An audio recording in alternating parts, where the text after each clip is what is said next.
ಜೈ ಶ್ರೀಕೃಷ್ಣ, ಜೈ ಜಗನ್ಮಾತ. ಆತ್ಮೀಯರೇ, ನಾವೆಲ್ಲರಿಂದು ಯಜುರ್ವೇದ ಎಂದರೇನು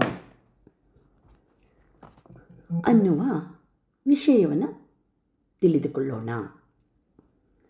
ಯಜುರ್ವೇದ ನಮ್ಮ 4 ವೇದಗಳಲ್ಲಿ ಒಂದು ಮಹತ್ವವಾದ ವೇದ ಯಜುರ್ವೇದವಾಗಿದೆ. ಯಜುಹು ಎಂದರೆ ಯಜ್ಞ, ವೇದ ಎಂದರೆ ಜ್ಞಾನ. ಅಂದರೆ ಯಜ್ಞಗಳಲ್ಲಿ ಬಳಸುವಂತಹ ಮಂತ್ರಗಳನ್ನು ಮತ್ತು ವಿಧಿವಿಧಾನಗಳನ್ನು ತಿಳಿಸುವ ವೇದವೇ ಯಜುರ್ವೇದ. ಹಾಗಾದರೆ ಯಜುರ್ವೇದದಲ್ಲಿ ಏನಿದೆ?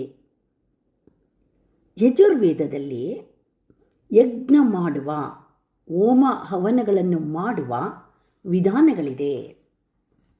ಅದೇ ರೀತಿ ಯಜ್ಞ ಸಮಯದಲ್ಲಿ ಉಚ್ಚರಿಸುವ ಮಂತ್ರಗಳಿದೆ. ಪೂಜೆ ಮತ್ತು ಕರ್ಮಕಾಂಡದ ವಿಧಿವಿಧಾನಗಳು, ಇವೆಲ್ಲವುಗಳ ವಿವರಣೆ ಇದರಲ್ಲಿ ತಿಳಿಸಲಾಗಿದೆ.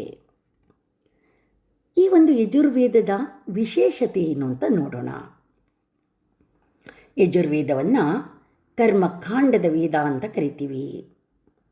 ಯಜ್ಞವನ್ನು ಸರಿಯಾದ ವಿಧಾನದಲ್ಲಿ ಹೇಗೆ ಮಾಡಬೇಕು ಎಂಬುದನ್ನು ಈ ಯಜುರ್ವೇದವು ತಿಳಿಸುತ್ತದೆ.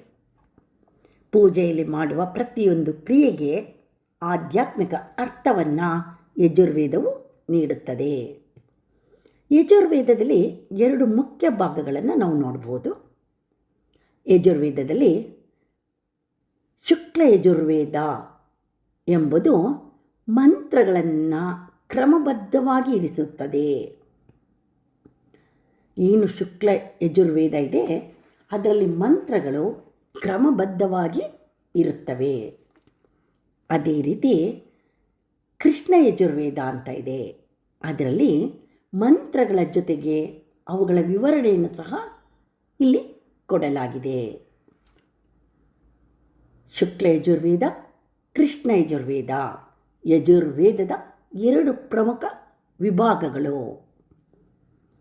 ಯಜ್ಞವನ್ನು ಹೇಗೆ ಮಾಡಬೇಕು, ಯಾವ ಮಂತ್ರಗಳನ್ನು ಹೇಳಬೇಕು ಎಂದು ನಮಗೆ ಕಲಿಸುವ ವೇದವೇ ಯಜುರ್ವೇದ. ಯಜುರ್ವೇದವು ನಮಗೆ ಕೇವಲ ವಿಧಿಗಳನ್ನು ಮಾತ್ರ ಕಲಿಸುವುದಿಲ್ಲ. ಪ್ರತಿಯೊಂದು ಕ್ರಿಯೆಯಲ್ಲಿಯೂ ಭಕ್ತಿಯನ್ನು, ಶ್ರದ್ಧೆಯನ್ನು ಮತ್ತು ಶುದ್ಧತೆಯನ್ನು ತುಂಬುತ್ತದೆ.